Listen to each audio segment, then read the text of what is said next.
ప్రియమైన దేవుని పిల్లలారా, లౌకికమైనటువంటి జ్ఞానముతో నింపబడిన లోకములో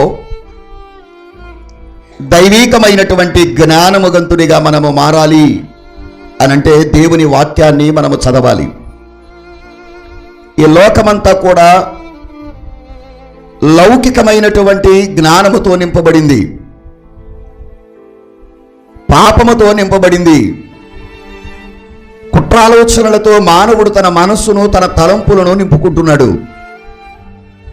ఇలాంటి భయంకరమైనటువంటి దుర్దినములలో ఉన్న దేవుని బిడ్డలమై ఉన్న మనందరం కూడా దేవుని వాక్యమును చదువుట వలన, వినుట వలన మనకు క్షేమము కలుగుతుందని ప్రభువు దాసునిగా మీ అందరికీ నేను తెలియచేస్తూ ఉన్నాను. దేవుని వాక్యమును ఎందుకు చదవాలి అనంటే జ్ఞానముగా ఉండడానికి చదవాలి. దేవుని వాక్యమును ఎందుకు వినాలి అనంటే మన బ్రతుకులు క్షేమముగా ఉండడానికి దేవుని వాక్యమును మనము వినాలి.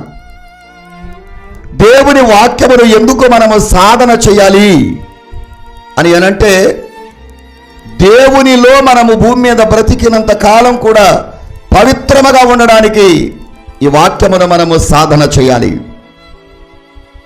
ప్రియ దేవుని పిల్లలారా, దేవుని వాక్యపు సాధన మనలను సాధువులుగా మారుస్తుంది అనడములో ఏమాత్రం కూడా అతిశయోక్తి లేదు.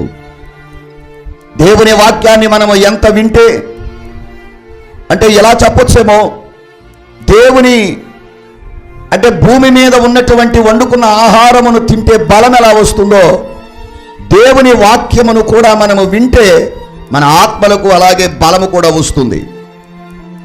అందుకే ఈ మూడింటిని దేవుడు ఇవ్వడానికి ఇష్టపడుతున్నాడు విశ్వాసులైన వారికి. క్షేమముగా ఉండాలనుకునేవారులరా, పవిత్రంగా జీవించాలనుకునేవారులరా, దేవుని యొక్క ఉన్నతమైన ప్రణాళికలో నేను జీవిస్తూ దైవికమైన ఆత్మీయ జ్ఞానం అందుకోవాలనుకునేవారు ఖచ్చితంగా ఆశ ఉంటే బైబిల్ గ్రంథాన్ని క్రమముగా చదవండి, మీ పిల్లలతో దాన్ని చదివించండి.